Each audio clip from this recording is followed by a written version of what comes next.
दोस्तों, जुगल sir online classes के YouTube channel में आपका हार्दिक स्वागत है। अपन बात कर रहे थे, जो इसके पहले की क्लास हुई थी उसमें अपन ने बात करी थी किसकी, प्लांट मॉर्फोलॉजी की। और जो प्लांट मॉर्फोलॉजी या पादप आकारिकी आपकी चल रही थी, इस पादप आकारिकी में अपन ने कुछ टॉपिक पढ़ लिए थे। जैसे अपन ने एम्ब्रियो पढ़ लिया था। क्या क्या पढ़ लिया था भाई? जैसे अपन ने एम्ब्रियो पढ़ लिया था, यानी भ्रूण पढ़ लिया था। इसके अलावा अपन ने जो क्लास हुई थी, इस क्लास में क्या देखा था, अपन ने रूट पढ़ ली थी। रूट बोले तो मूल या जड़ का अपन ने क्या कर लिया था, डिस्कस कर लिया था। और थोड़ा सा मैंने आपको पता हो तो स्टेम या तने के बारे में भी बताया था ना कुछ। अब आज के क्लास में अपन बात करेंगे जो अपने प्लांट मॉर्फोलॉजी के जो मैंने आपको टॉपिक लिखाए थे, उसमें जो अगला पॉइंट आता है आपके पास, क्या आता है, स्टेम आता है। तो आज की क्लास में अपन बात करने वाले हैं किसके बारे में, स्टेम के बारे में। और इसके अदर बात की भी अपन बात करेंगे कि और प्लांट मॉर्फोलॉजी में क्या क्या टॉपिक है। तो सबसे पहले अपन बात करते हैं किसकी, माय डियर, स्टेम की, यानी मैं तने की बात करता हूँ।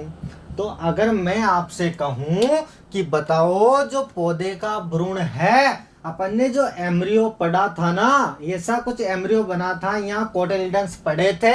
अब मैं अगर आपसे पूछूं कि बताओ इस पौधे के, इस भ्रूण के कौन से भाग के द्वारा तने का क्या होगा, निर्माण किया जाएगा, तो मैंने आपको बताया था कि इसमें दो पार्ट होते हैं। ऊपर वाला पार्ट प्लूमूल कहलाता है क्या, और नीचे वाला पार्ट रेडिकल कहलाता है क्या। यही बताया था ना आपको। ये क्या था, हिंदी में इसको प्रांकुर कहते हैं क्या, और इसको मूलांकुर कहते हैं क्या। यही मैंने आपको बता दिया था क्या। अब जब मैंने कहा था उस दिन आपसे कि जो पौधे का प्लूमूल भाग होता है, जो प्रांकुर होगा, इसके द्वारा ही तने का निर्माण किया जाएगा। या फिर मैं इसको कह सकता हूं क्या, ये सूट का निर्माण कर लेगा। यानी सूट में क्या आते हैं, लीफ और स्टेम आता है ना आपके। तो लीफ और स्टेम भाई, तना बनेगा तो तभी तो लीफ बनेगी ना आगे। डायरेक्ट ऐसा तो नहीं है ना यहाँ से लीफ बन जाएगी, बन जाएगी। कब बनेगी, उन प्लांट में बनेगी जिनमें रेडियल लीफ पाई जाएगी, रेडिकल या मूलज लीफ पाई जाती है। कौन सी लीफ, मूली होती है ना, उसमें तो बिना तने के ही लीफ बन जाती है। क्यों? क्योंकि उसकी जो लीफ होगी उसका टाइप क्या है, रेडिकल है, मूलज है ना। तो वो मूलज लीफ क्यों बनी, क्योंकि उसमें स्टेम का फॉर्मेशन नहीं हुआ, डायरेक्ट ही रूट पे क्या डेवलप हो गई, ऊपर लीफ क्या हो गई, डेवलप हो गई। अब ये लीफ के टाइप्स में आपको थोड़ा आगे बताऊंगा कितने टाइप्स की होती है, इनका विन्यास वगैरह वो अपन बाद में बात करेंगे। अभी मैंने सिर्फ आपसे इतना कहा कि पौधे के एम्ब्रियो के भाग, किस भाग के द्वारा तने का निर्माण होता है, तो किसके द्वारा होता है, इस प्लूमूल या फिर प्रांकुर के द्वारा क्या होगा, तने का फॉर्मेशन हो गया। अब आपने तना बना लिया। अब अपन बात करेंगे कि तना की क्या क्या विशेषता होती है। अगर मैं आपसे कहूं कि ये मैंने यहाँ पर कोई प्लांट बनाया, इसको मिटा दूं क्या। अब यहाँ पर बहुत ध्यान से सुन रहे हैं आप। मैंने यहाँ पर एक प्लांट बनाया होता, ये उसकी क्या हो गई, रूट हो गई, और ये ऊपर क्या निकला, स्टेम निकला। तो यहाँ पर मैं इसकी क्या बना रहा हूँ, ये मैं यहाँ पर लीफ बना रहा हूँ। बहुत ध्यान से सुन रहे हैं आप। मैं एक दो लीफ ही बना दूं क्या, या पूरा ही बनाऊं, एक दो लीफ बना रहा हूं ना।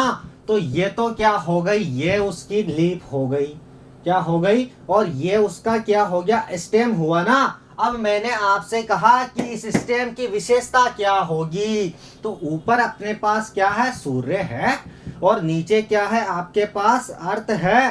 अर्थ बोले तो अर्थ है मतलब गुरुत्वाकर्षण है। अब मैंने आपसे कहा कि बताओ ये तना प्रकाश की दिशा में वृद्धि करेगा, या फिर भूमि की तरफ या गुरुत्वाकर्षण की तरफ वृद्धि करेगा। तो ये जो तना होगा, ये कहाँ वृद्धि करेगा, प्रकाश की दिशा में वृद्धि कर रहा है ना। तो क्या मैं इसको पॉजिटिव, क्या पॉजिटिव फोटोट्रोपिक लिख सकता हूं क्या, फोटोट्रोपिक हो गया ना। अब मैंने आपसे कहा पॉजिटिव फोटोट्रोपिक क्या होता है, तो पॉजिटिव फोटोट्रोपिक होता है क्या, धनात्मक प्रकाशानुवर्ती। क्या होगा? धनात्मक प्रकाशानुवर्ती। इसका मतलब क्या समझे कि पौधे का जो तना होगा वो प्रकाश की दिशा में वृद्धि करता है, इसी कारण से इसको धनात्मक प्रकाशानुवर्ती कहा जाता है। अब मैं आपसे पूछूं कि बताओ जो तना है, अभी तक तो अपन प्रकाश से रिलेटेड बात कर रहे थे, अब मैं आपसे कहूं कि इसकी जो स्टेम है ये गुरुत्वाकर्षण की दिशा में वृद्धि करता है क्या? क्या ये भूमि के अंदर तना जाएगा क्या? तो आपने कहा नहीं जाएगा। जब भूमि के अंदर तना नहीं जा रहा है, गुरुत्वाकर्षण की दिशा में वृद्धि ही नहीं कर रहा है, तो क्या मैं इसको नेगेटिव जियोट्रॉपिक कर सकता हूं क्या? कह सकता हूं क्या नेगेटिव जियोट्रॉपिक? नेगेटिव जियोट्रॉपिक बोले तो ऋणात्मक, कौन सा मक? ऋणात्मक गुरुत्वानुकर्षी। यानी ऋणात्मक गुरुत्वानुकर्षी का मतलब क्या हुआ कि यह तना गुरुत्वाकर्षण बल के विपरीत दिशा में वृद्धि कर रहा है। भाई ऊपर तो गुरुत्वाकर्षण बल होगा क्या? गुरुत्वाकर्षण बल नीचे ही लगता है क्या? जब गुरुत्वाकर्षण बल नीचे लगता है, तना ऊपर जा रहा है, तो मैं इसको ऋणात्मक गुरुत्वानुकर्षी कह दूंगा क्या? तो आपने क्या देखा कि जो तना है वो धनात्मक प्रकाशानुवर्ती तो होगा, साथ के साथ ऋणात्मक गुरुत्वानुकर्षी हो जाएगा ना, यानी negative geotropic and positive phototropic होगा। थोड़ा सा और बात करते हैं किसके बारे में? तने के बारे में थोड़ा सा और बात करते हैं। अपन ने जब रूट देखी थी तो उसमें एक पॉइंट अपन ने देखा था कि इसमें नोड एंड इंटर नोड नहीं पाई जाती। यही देखा था ना कि इसमें node and inter node absent होती है रूट में, पर्व और परसंध्या नहीं पाई जाती। लेकिन क्या मैं आपसे कहूं कि तने में पर्व और परसंध्या होती है क्या? मैंने कल की क्लास में एक डायग्राम बनाया था, ये गन्ने का स्टेम का मैंने डायग्राम बनाया होता और आपसे कहा होता क्या इसमें पर्व और परसंध्या नजर आ रही है क्या? आपने कहा हाँ। ये तो आपके पास ये वाला पॉइंट तो क्या होगा? नोड होगा, पर्व संधि होगा ना, और दो नोड के बीच का भाग ही आपके पास क्या कहलाता है? इंटर नोड कहलाता है, पर्व कहलाता है ना। क्या कहलाता है? ये पर्व कहलाएगा और ये पर्व संधि हो गई। अब मैंने आपसे कहा क्या तने में पर्व और पर्व संधियां होती है ना? तो बिल्कुल होती है। तो यहाँ पर क्या पॉइंट निकल कर आया कि तने में पर्व और पर्व संधियां पाई जाती है। इसके अलावा मैंने आपसे और कहा था क्या कि जो रूट होती है उस रूट में बर्ड नहीं पाई जाती, कलिका होती है ना, जहां से कायिक जनन वेजिटेटिव प्रोपेगेशन होता है। अभी मैंने आपसे गन्ना दिया तो इसमें कुछ आंखें होती है ना, जैसे आलू में होती है, तो यहाँ से अगर इसको भूमि में गाड़ोगे आप तो नया प्लांट बन जाता है। तो वैसे ही मैं आपसे कहूँ कि रूट में तो बर्ड भी नहीं पाई जाती, तो क्या तने में बर्ड पाई जाती है क्या? तो हाँ, इस तने में या स्टेम के अंतर्गत क्या होती है? बर्ड का निर्माण होने लग जाता है। क्या होने लग जाता है? बर्ड का निर्माण होने लग जाता है। अब आपने एक पॉइंट अभी देखा था कि तने भूमि में वृद्धि नहीं करते, लेकिन कुछ तने तो होंगे जो भूमि में क्या करेंगे? वृद्धि करेंगे। अतः उन्हें मैं क्या कह सकता हूँ? अपवाद कह सकता हूँ क्या? एक्सेप्शन कह सकता हूँ क्या? अपवाद क्या होंगे कि जो उसके नॉर्मल करेक्टर है तने के, उनका फॉलो नहीं करेंगे, उनका अनुसरण नहीं करेंगे, उनसे विपरीत भागेंगे, तो उन्हें अपवाद कह सकता हूँ क्या? और गौर करना, इस अपवाद को क्या मैं भूमिगत तनों के प्रकार भी लिख सकता हूँ क्या? भूमिगत तनों के प्रकार भी लिख सकता हूँ क्या? भाई कोई चीज अपवाद है, तना ऊपर जा रहा है, कोई नीचे भूमि में जा रहा है, तो भूमिगत तनों के प्रकार भी कर दूंगा, और साथ के साथ ये क्या हो गए? आपके अपवाद भी हो गए ना, एक्सेप्शन हो गए। तो इनमें सबसे पहले अपन बात करते हैं क्या? परकंद तना। क्या? परकंद तना। तो अगर आपसे क्वेश्चन पूछा जाए, आपको ऑप्शन दे दे कि बताओ निम्न में से परकंद तना क्या होगा, तो परकंद तना होता है आपका जो अदरक होता है ना, और आपकी जो अरबी होती है, क्या क्या, जिंजीबर ऑफिसिनेलिस अदरक और कोलोकेशिया अरेबिका, जो आपका अदरक है, जो आपकी अरबी है, ये किस में आती है, परकंद तने के अंतर्गत आती है। इसके अलावा आपका होता है क्या, घनकंद तना। कौन सा तना, घन कंद तना। तो घनकंद तने के अंतर्गत आपके आती है क्या, यहाँ पर जो अरबी नहीं आकर के आपके आती है क्या, हल्दी। क्या आती है, हल्दी। और आपके अगर मैं घनकंद तने की बात करूं तो इस घनकंद तने में आती है आपके क्या, अरबी। अरबी आती है ना, कोलोकेशिया अरेबिका, और हल्दी का बोटनिकल नेम कुरकुमा लौंगा। तो घनकंद तने में आपके क्या उदाहरण आएगा, अरबी आपके घनकंद तने में आती है। इसके अलावा आपके ओल आती है, क्या आती है, ओल किस में आती है, घनकंद तने के अंतर्गत आती है। अब मैं आपसे एक बात बताता हूँ आपको, सुनिएगा, कि जो आपके ओल होती है ना, इस ओल में क्या होता है, ओल में कैल्शियम ऑक्जेलेट पाया जाता है। क्या पाया जाता है, कैल्शियम ऑक्जेलेट पाया जाता है। कैल्शियम ऑक्जेलेट पाया जाता है।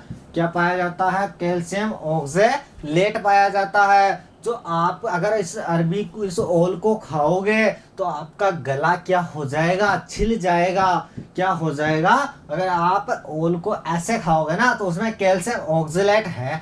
कैल्शियम ऑक्जेलेट क्या करेगा, आप उसे खाओगे तो आपका गला क्या हो जाएगा, छिल जाएगा। और उस रोग को क्या बोलेंगे, आपका गला छिल गया ना, उस रोग को बोलेंगे नोचनी रोग। कौन सा रोग, नोचनी रोग हो गया। इसका मतलब आप क्या समझे कि आपने क्या, कैल्शियम ऑक्जेलेट के क्रिस्टल किसमें, ओल में है, उसको ईट किया तो आपके गला क्या हो गया, छिल गया। और जो गला छिला उसे क्या बोले जाएगा, नोचनी रोग बोला जाएगा। एक होता है कंद तना। कौन सा तना, कंद तना। कंद बोले तो कंद तना, इसका उदाहरण है क्या, आलू। कंद क्या है, ऐसे ट्यूबर बन जाती है ना, ट्यूमर बन जाती है ना, जैसे जो गिठान होती है आपके, जैसे कोई आलू है तो आलू कुछ ऐसा होता है क्या, ऐसे ट्यूमर बन जाती है, उसे क्या बोला जाता है, कंद तना बोला जाता है। बहुत सी बार आपसे एग्जाम में पूछा जाता है कि आलू क्या है, तो आलू तना है, ना कि जड़ है। क्या है, ये रूट नहीं है, ये क्या है, स्टेम होता है। बहुत सी बार बच्चे क्या करते हैं, इसको रूट मान लेते हैं, क्योंकि उनको पता है कि ऐसा कोई इधर पेड़ है तो यहाँ पर इसकी जड़ में कहाँ आते हैं, आलू आते हैं। अब ये नहीं है, जड़ में आ रहे हैं तो ये कोई रूट ही होगी, ये स्टेम भी तो हो सकता है ना। तो ये जो आपका आलू है, जो पोटैटो है, सोलेनम ट्यूबरोसम, जो आपका क्या है, कंद तना है। क्या है, कंद तना है। इसके अलावा आपके होते हैं सल्क कंद तना। कौन सा, सल्क कंद तना। क्या है, सल्क कंद तना। अब सल्क कंद तना क्या होता है, जैसे आपने देखी हो क्या, सलजम। क्या है, सलजम। इसके अलावा आपके क्या है, लहसुन। क्या है, लहसुन। और आपका क्या है, प्याज। तो ये आपके क्या है, सल्क कंद तने के क्या है, उदाहरण है। अब मैं आपको थोड़ा सा और बता देता हूँ। एक तो आपके बात करते हैं अपन किसकी, प्याज की, और दूसरी बात करते हैं किसकी, लहसुन की, यानी गार्लिक की। तो सबसे पहले अगर मैं प्याज की बात करूँ, ओनियन की बात करूँ, तो इस ओनियन और एक बात कर रहे हैं किसकी, गार्लिक की, है ना। लहसुन की मैं बात करूं तो अगर मैं आपसे कहूं कि बताओ जो प्याज होगा उसमें गंध किसके कारण आती है, तो ये गंध आपको आती है एलाइल प्रोपाइल डाई मिथाइल के कारण। किसके कारण, एलाइल प्रोपाइल डाई मिथाइल,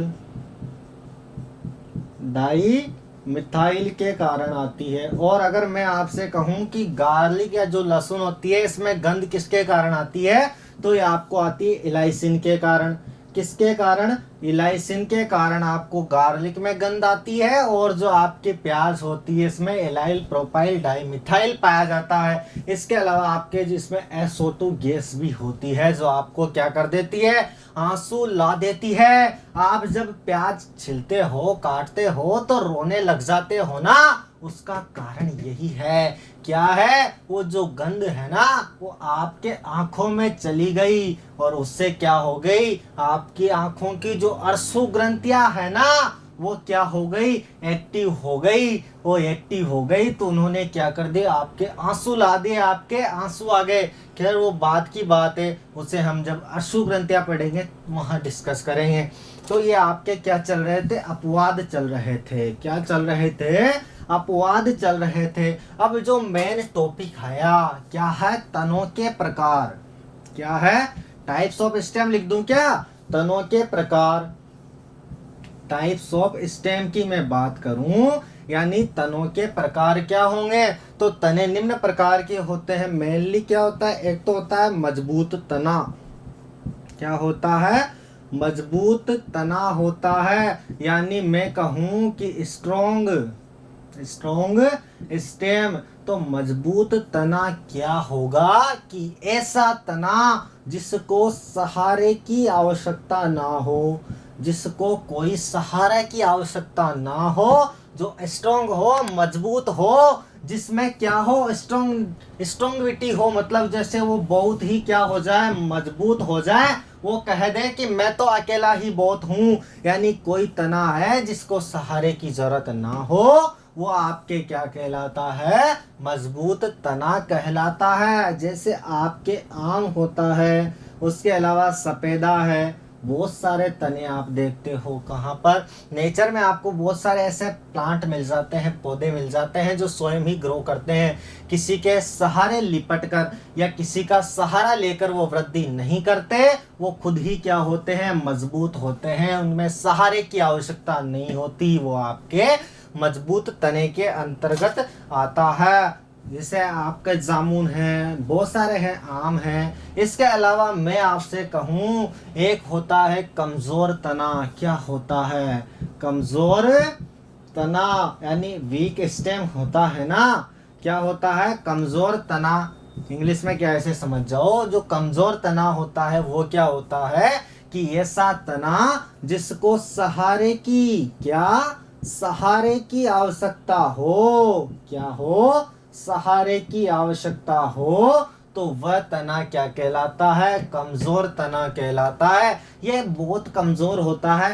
यानी अगर यह सीधा खड़ा रहेगा ना तो यह गिर जाएगा, ये ग्रोथ ही नहीं कर पाएगा। तो ऐसा क्या अडेप्टेशन हुआ इसमें भाई, ऐसा अनुकूलन इसमें हो गया कि ये जो तना होगा ये किसी मजबूत तने वाले, यानी किसी जो मजबूत तना है उस मजबूत तने वाले पौधे से क्या होगा। जैसे ये तो मजबूत तना है, अब यहाँ कोई प्लांट ऐसा ग्रो हो रहा है जहां पर, या कोई पौधा ऐसा उग रहा है जो क्या है, कमजोर तने वाला है। क्या है? कमजोर तने वाला है। तो वो क्या करेगा, इस पर क्या होगा, ऐसे लिपट लिपट कर, जैसे बेलें चलती है ना आपके, तो ऐसे लिपट लिपट कर क्या हो जाता है, इसके साथ वृद्धि करने लग जाता है। तो उस तने को क्या बोलेंगे, कमजोर तना कहा जाता है। थर्ड टाइप का तना आपके आता है क्या, आरोही तना। क्या आता है? आरोही तना। तो जो आपका आरोही, आरोही माने क्या होता है, बढ़ना होता है ना, आरोही तना। तो आरोही तना जो आपका कद्दू होता है, एक आपका क्या होता है, करेला होता है, मेमोडिका चेरेंसिया।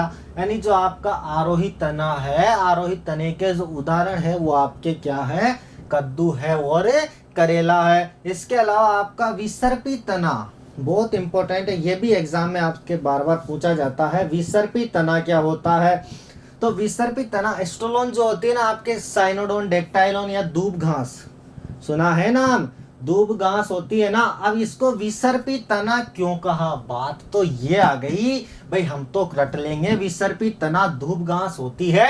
लेकिन ऐसा क्या कारण आ गया कि इस तने को, धूप घास को विसर्पी तना कहा जाने लगा। तो इधर देखिएगा कि जैसे ये कोई मेरे पास कोई सोइल है, अब यहाँ पर ये ऐसे इसकी क्या हो गई, फाइब्रस रूट होगी ना। तो ये फाइब्रस रूट होगी यानी रेशेदार मूल होगी, घास है तो रेशेदार मूल होगी।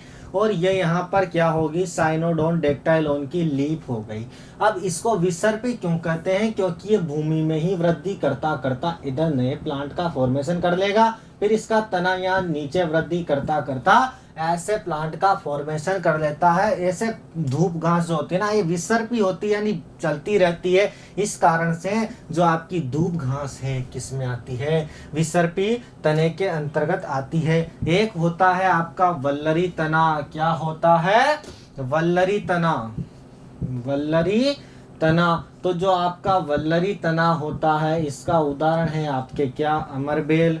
देखो अमरबेल एग्जाम में बहुत कम चांस होते हैं कि अमरबेल के नाम से पूछा जाए। इसका बॉटनिकल नेम जो होता है क्या होता है, कस्कुटा। तो ये आपसे कस्कुटा के नाम से पूछा जाता है और ये बार बार क्वेश्चन आता है कि कस्कुटा क्या है।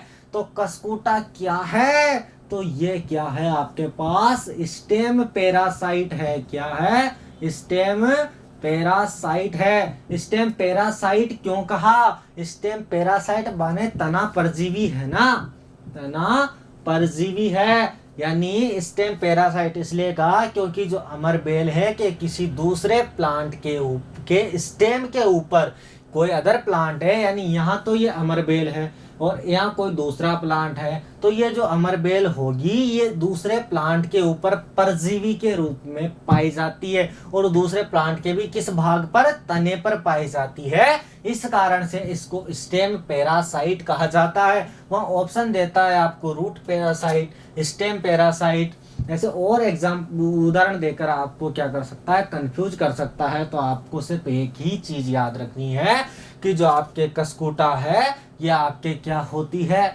स्टेम पैरासाइट होती है। इसके अलावा आता है क्या आपके पास, कोर्डेक्स तना। क्या आता है, कोर्डेक्स तना, कोर्डेक्स तना। अब आपसे मैं कहूं कि बताओ कोर्डेक्स तना क्या होता है, तो आपने, मैं इसका उदाहरण बताऊं, जैसे नारियल है, क्या है, नारियल है, कोकस न्यूसीफेरा, खजूर है, पोनिक्स डेक्टिलीफेरा। तो जो नारियल है, जो खजूर है आपके क्या है, ऐसे होते हैं ना, तो ये तो उनकी नीचे वाली सतह पर ऐसे रूट निकली रहती है और इसमें बीच बीच में क्या ऐसे स्कार मिलते हैं, क्या चिन्ह मिलते हैं क्या, और यहाँ पर तो आपके साइक्लिक फॉर्म में क्या पाई जाती है, चक्रीय क्रम में लीफ व्यवस्थित रहती है। तो कोर्डेक्स तना वह तना होता है जो डेट कहाँ से, बेसल पार्ट से लेकर के अपर पार्ट तक क्या पाया जाए, अनब्रांच्ड पाया जाए। अनब्रांच्ड बोले तो अशाखित।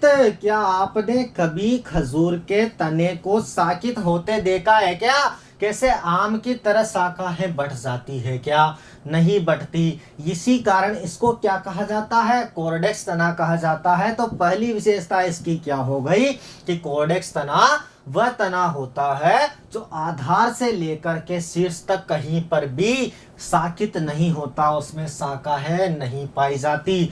दूसरा इसका ये जो करेक्टर है वो आपके पास क्या आता है कि कोर्डेक्स तना जो होता है इसमें जहां से लीफ क्या हो जाती है, लीफ का एब्सिशन हो गया, लीफ अलग हो गई, तो उस जगह पर क्या बन जाते हैं, लीफ स्कार बन जाते हैं। ऐसे स्कार बने हुए नजर आते हैं, इन्हें बोला जाता है पर्ण चिन्ह। यानी कोर्डेक्स तना में क्या होती है, दो विशेषता होती है, एक तो अशाखित होता है, दूसरा क्या आ जाती है, लीफ स्कार का फॉर्मेशन हो जाता है। इसके अलावा आता है आपके पास कलम तना। क्या आता है, कलम तना, कलम नहीं, ओनली कलम तना। तो कलम तना जो आपके पोएसी फैमिली में पाया जाता है। कलम तना क्या होता है कि ये इंटरनोड एंड नोड में डिवाइड होता है। किसमें, इंटरनोड यानी पर्व और पर्व संध्या अगर किसी तने में पाई जाती है तो वो आपकी क्या है, कलम तना। जैसे उदाहरण क्या है, गेहूं अगर आपने देखा हो तो उसमें बीच बीच में ऐसी नोड और इंटरनोड क्या होती है, पाई जाती है। अतः कलम तना वह तना होगा जो क्या होगा इंटरनोड एंड नोड में क्या होगा डिवाइड होगा। जो पोएसी फैमिली आपकी ग्रेमिनी है उसका ये क्या है कैरेक्टरिस्टिक फीचर है। इसके अलावा आपके पास तना आता है एस्केप तना। क्या आता है एस्केप तना। तो एस्केप तना में भी क्या होती है आपके ब्रांचिंग नहीं होती। जैसे आपने प्याज देखा हो, क्या देखा हो प्याज देखा हो, तो जो आपका प्याज है लहसुन है वो किस में आते हैं एस्केप तना। एस्केप तना की दूसरी विशेषता ये होती है कि इसका जो जितना भी रिजर्व फूड होगा ना लास्ट में जाकर के इसमें फूल का फॉर्मेशन कर देता है। यानी जितना भी संचित भोजन होता है वो लास्ट में जाकर के क्या कर लेता है फ्लावर का फॉर्मेशन कर लेता है। दूसरी बात इसमें ब्रांचिंग नहीं पाई जाती। और उदाहरण आपने क्या देखा प्याज देखा ओनियन देखा। तो आपने क्या देखा स्टेम देखे, स्टेम के टाइप देखे। आई थिंक अब इसके अलावा आपके जो क्वेश्चन आएगा वो स्टेम से इसके बाहर जाने वाला नहीं है। आपको जितने भी टाइप के स्टेम थे वो आपने एक एक कर कर क्या कर लिए डिस्कस कर लिए। अब अगर मैं बात करूं इसके बाद मैंने आपको पॉइंट लिखाया था क्या लीफ, क्या लिखाई थी लीफ या फिर पत्तियां। पत्तियां। अब अगर आपसे पूछूं कि ये कोई मैंने लीफ ली, क्या ली होती लीफ ली होती और आपसे पूछो कि बताओ लीफ होती क्या है, तो पौधे का सबसे इम्पोर्टेंट अगर कोई पार्ट है ना भोजन से यानी फूड से रिलेटेड तो वो क्या होती है लीफ होती है। यानी पत्ती वह संरचना होती है जिसमें क्या पाया जाता है क्लोरोफिल पाया जाता है। क्या पाया जाता है क्लोरोफिल पाया जाता है। तो पत्ती क्या संरचना होगी जिसमें क्लोरोफिल पाया जाएगा। अब क्लोरोफिल पाया जाएगा तो ये क्या करेगी आपके भोजन का भी निर्माण कर लेगी। यानी वह पत्ती जिसमें भोजन का निर्माण करने की क्या होती है क्षमता होती है। तो लीफ प्लांट की वह स्ट्रक्चर होगी जिसके द्वारा क्या किया जाएगा भोजन का निर्माण किया जाएगा। साथ के साथ इसमें अब भोजन बन रहा है तो आपको याद होगा प्रकाश संश्लेषण पढ़ते हो ना। तो प्रकाश संश्लेषण की क्रिया भी क्या की जाती है लीफ के द्वारा। आपके पास प्रकाश संश्लेषण की क्रिया भी की जाती है ना। अब अगर थोड़ा सा और मैं बताऊं कि जो लीफ होती है इसका अरेंजमेंट क्या होता है। तो अगर ये जैसे ये कोई अपन ने ब्रांच ली, अब इस पर कोई लीफ जैसे यहाँ पर इस ऐसे है दोनों तरफ क्या है इस तरह से अगर लीफ अरेंज होती है यानी पहली लीफ के साइड में दूसरी लीफ है ऑपोजिट है ना। तो ये कंडीशन क्या कहलाती है ऑपोजिट कहलाती है। ऑपोजिट कहलाती है। क्या कहलाती है ऑपोजिट कहलाती है सम्मुख। और अगर ये लीफ कुछ ऐसी हो जाती तो ये क्या कहलाती है एकांतर लीफ कहलाती। खैर वो अलग मैटर है वो अपन यहाँ डिस्कस नहीं करेंगे आपके सिलेबस में नहीं आएगा वो। इसके अलावा जो लीफ के बिहाफ पर कुछ प्लांट होते हैं जैसे कीटहारी पादप वो मैं आपको कब कराऊंगा जब प्लांट मॉर्फोलॉजी की लास्ट क्लास होगी उस दिन मैं आपको क्या करा दूंगा या फिर एक्स्ट्रा में आपको टॉपिक बता दूंगा क्या कीटहारी पादप वो क्या है लीफ से रिलेटेड है। अभी तो सिर्फ अपन दूसरा पॉइंट इसका लेते हैं। क्या लीफ के बाद क्या पॉइंट आता है आपके पास आता है क्या फ्लावर आता है। क्या आता है फ्लावर आता है। और फ्लावर क्या है पुष्प है ना। फ्लावर क्या है पुष्प है। अब आप पुष्प के बारे में अगर मैं आपसे पूछूं तो अपने प्लांट किंगडम की क्लास में अपन ने डिस्कस किया था कि पुष्प वह संरचना किसमें पाई जाती है। पहले तो मैं कहूं कि पुष्प पाया किसमें जाता है। तो अपन ने क्या जो प्लांट किंगडम की क्लास पढ़ी थी तो वहां डिस्कस किया था कि जो फ्लावर स्ट्रक्चर होती है ये पाई जाती है एंजियोस्पर्म यानी आवर्त बीजी और जिम्नोस्पर्म। जिम्नो बोले तो जिम्नोस्पर्म। एक बार फिर रिवाइज कर देता हूं कि जो जिम्नो वर्ड होता है इसका मतलब होता है नग्न यानी नेक्ड। यानी वह प्लांट जिनका जो सीड होता है जो ओव्यूल होता है वो फ्रूट यानी ओवरी से आश्रित नहीं पाया जाए या नग्न बीजी यूं कहा क्योंकि इनका जो बीज है ना जो फर्टाइल ओव्यूल होगा वही तो सीड कहलाता है। जो निषेचित बीजांड होगा ना वही तो सीड कहलाएगा। अतः ये अगर कवर्ड नहीं है, नग्न है, तो इसको क्या मैं नग्न बीजी कर सकता हूँ क्या? यानी जो जिम्नोस्पर्म है ये वह प्लांट होते हैं जो क्या करते हैं, अनावर्त होते हैं। इनके बीज क्या होते हैं, अनावर्त होते हैं, अतः इन्हें अनावर्त बीजी कहते हैं। और जिनके बीज आवर्त होते हैं यानी एंजियोस्पर्म में तो क्या पाए जाते हैं, सुविकसित पुष्पीय संरचना पाई जाती है। यानी एंजियोस्पर्म वे प्लांट होते हैं जिन्हें सुविकसित पुष्प संरचना पाई जाती है, अतः इन्हें हम पुष्पीय पादप कहा जाता है। पूर्ण रूप से पुष्पीय पादप कहा जाता है। वो अपन ने वहां डिस्कस कर लिया था। अभी सिर्फ मैं फ्लावर की आपके पास क्या बना रहा हूँ, स्ट्रक्चर बनाता हूँ फ्लावर की। गौर करिएगा, इस फ्लावर की स्ट्रक्चर को देखिएगा। ये मैंने यहाँ पर क्या बना दी, ये आपकी क्या हो गई, स्टाइल। ये तो स्टिग्मा स्टाइल, और ये यहाँ पर क्या बना दिया, ओवरी बना दी। यहाँ पर मैंने ये अभी तो ये मेल फीमेल पार्ट बनाया था, अब मैं यहाँ पर मेल पार्ट बना दूं क्या?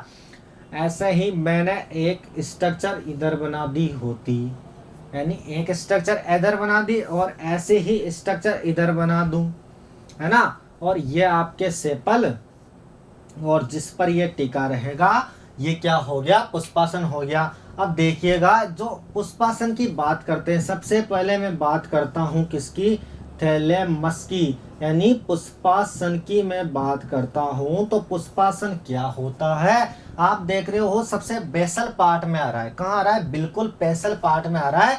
और ऊपर क्या हो रहा है, जितना भी फूल है यानी जो पुष्प है उसको क्या कर रहा है, धारण कर रहा है।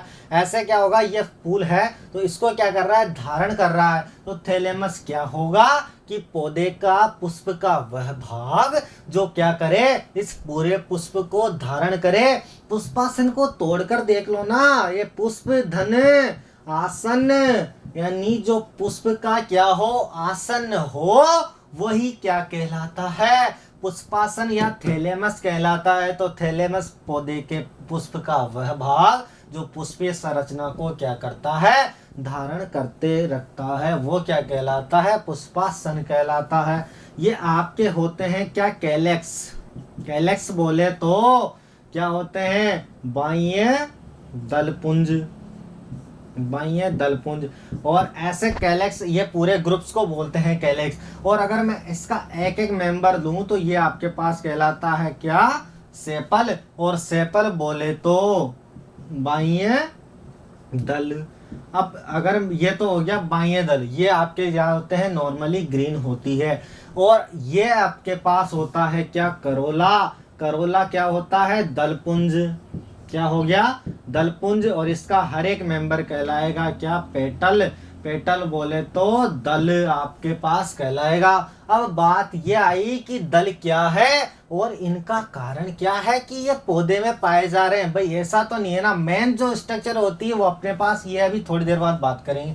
लेकिन ऐसा क्या कारण आ गया कि इस पौधे में दल पुंज का क्या हो गया, निर्माण हो गया। भाई बिना करोला के भी तो फ्लावर हो सकता है ना, अपन को दो स्ट्रक्चर ही तो चाहिए ना, एक तो एंड्रोसियम, एक गाइनोसियम, पुंकेसर और स्त्री केसर से भी तो काम चल सकता था।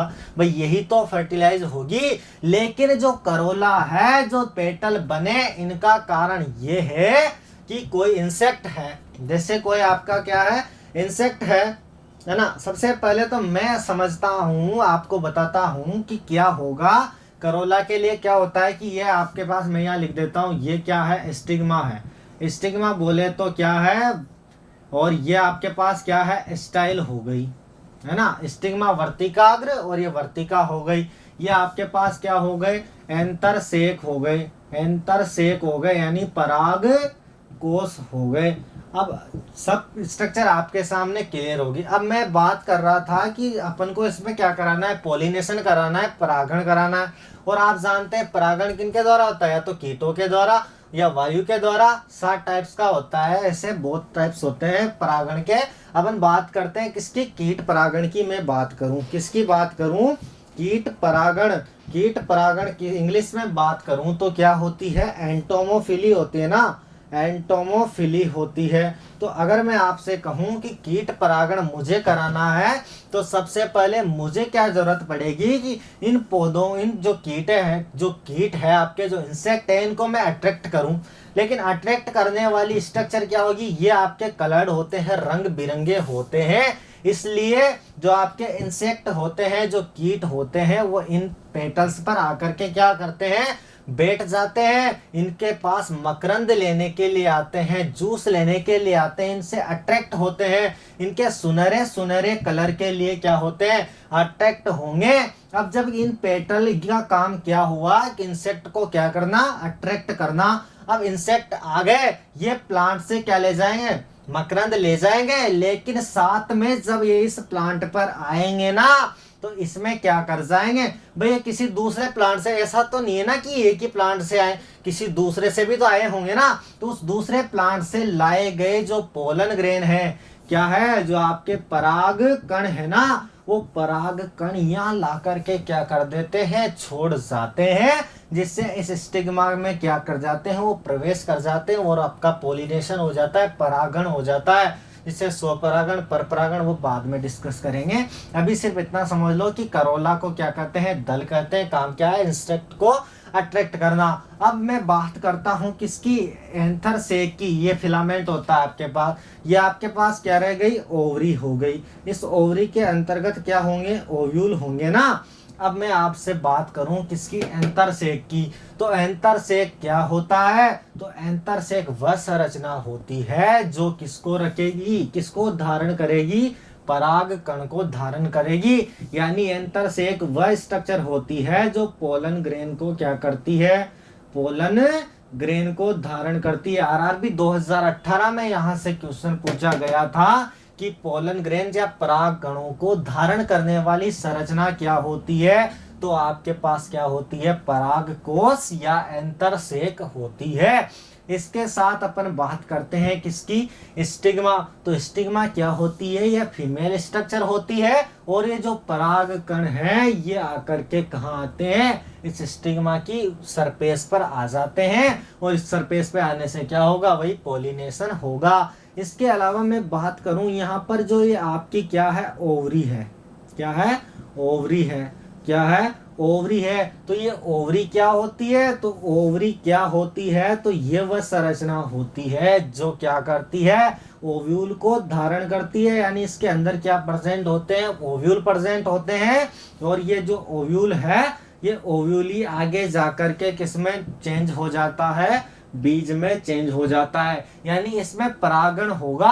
परागण होने से ये इनमें भी अब वहां से जो पोलन ग्रेन आएंगे या पराग नलिका बनेगी, आकर के किसको फर्टिलाइज कर देंगे, इस ओव्यूल के अंदर जो एग है उसको क्या कर देंगे, फर्टिलाइज कर देंगे, निषेचन हो जाएगा।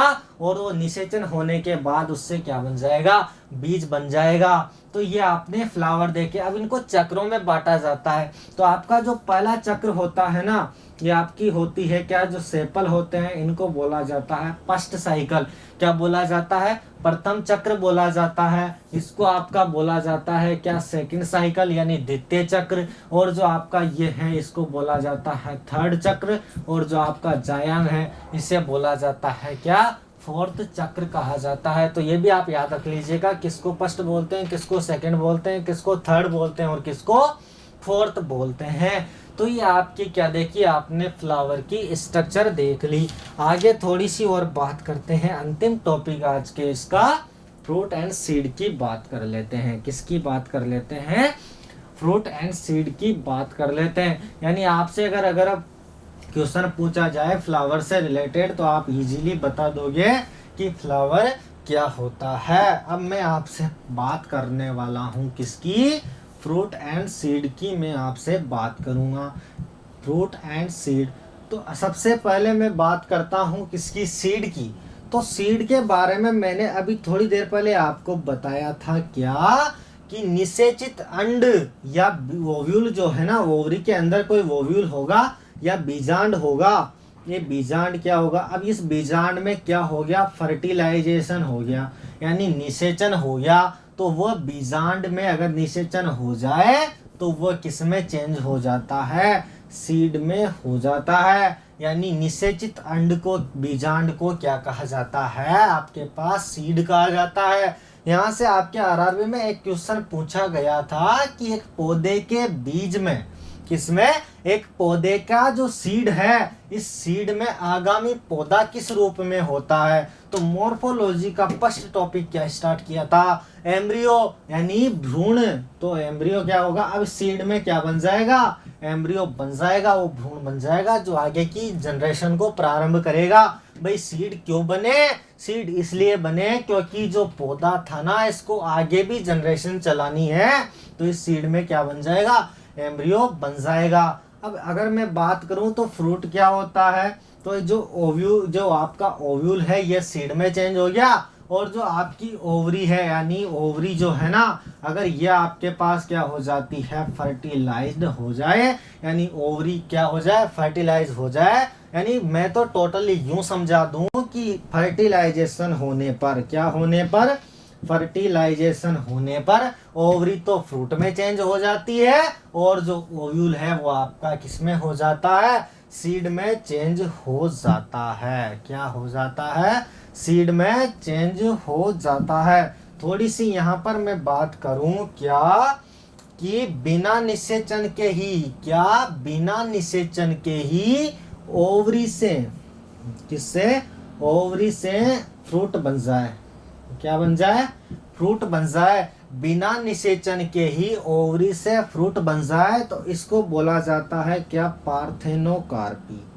क्या बोला जाता है, पार्थेनोकार्पी। यानी बिना निषेचन के ओवरी से फ्रूट बना है, जरूरी नहीं है इस फ्रूट में सीड हो, इसमें बीज हो, ये जरूरी नहीं है। क्या बना कि बिना निषेचन के ही ओवरी किसमें चेंज होगी, फ्रूट में चेंज होगी। जो आपके यहाँ कार्पी वर्ड आया ना, तो ये जो कार्पस वर्ड होता है, इसका मतलब होता है फ्रूट।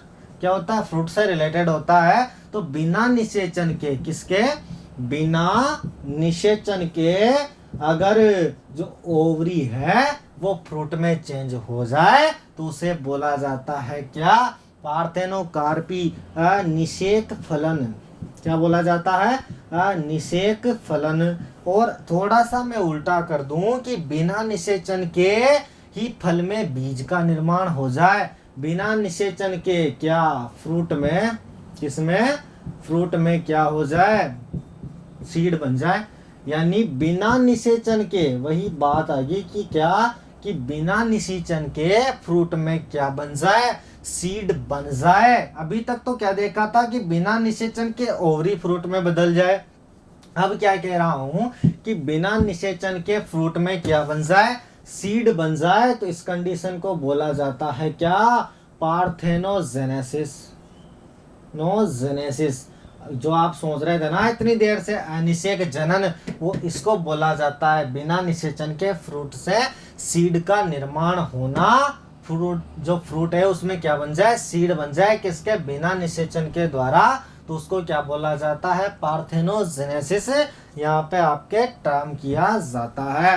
अब देखो जो फ्रूट में आपके क्वेश्चन पूछे जाते हैं, फ्रूट क्या होते हैं, सत्य फल भी होते हैं, क्या होते हैं, सत्य फल भी होते हैं, और आपके आभासी फल भी होते हैं। सत्य फल क्या होते हैं कि वह फल जिनमें केवल अंडाशय भाग ले, यानी जिनके निर्माण में सिर्फ अंडाशय या फिर ओवरी भाग ले, वे फल क्या कहलाते हैं, सत्य फल कहलाते हैं। लेकिन वह फल जिनमें अंडाशय के अलावा, यानी ओवरी के अलावा और कोई भी पार्ट भाग ले, जैसे पुष्पासन भाग ले ले, क्या ले ले, पुष्पासन भाग ले, पुष्पावली व्रंत भाग ले, तो आपके क्या होते हैं, आभासी फल होते हैं। तो आभासी फल या फॉल्स फ्रूट के अंतर्गत उन फलों को सम्मिलित किया जाता है जिनका निर्माण ओवरी के अतिरिक्त किसी भी और, यानी ओवरी तो हो लेकिन उसके साथ साथ कुछ भी और भी भाग ले। जैसे जो आपका पेडेंकल होता है, पेडेंकल, अगर पेडेंकल के साथ ओवरी अगर किसी फ्रूट में बनती है तो आपका क्या होता है, अनानास होता है। जो पाइनएप्पल आता है ना, उसमें क्या होता है, पेडेंकल बनती है। पुष्पासन आपका किसमें बनता है, सेब में।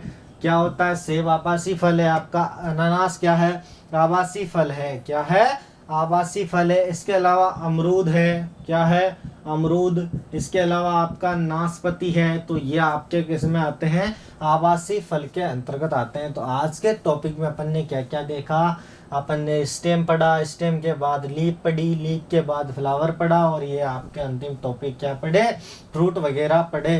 तो अगर मैं आपसे कहूं कि आज के टॉपिक में क्या क्या पढ़े तो आपको याद हो गया होगा। तो आज की क्लास को यहीं समाप्त करते हैं। अगर आपको वीडियो अच्छा लगा हो तो प्लीज़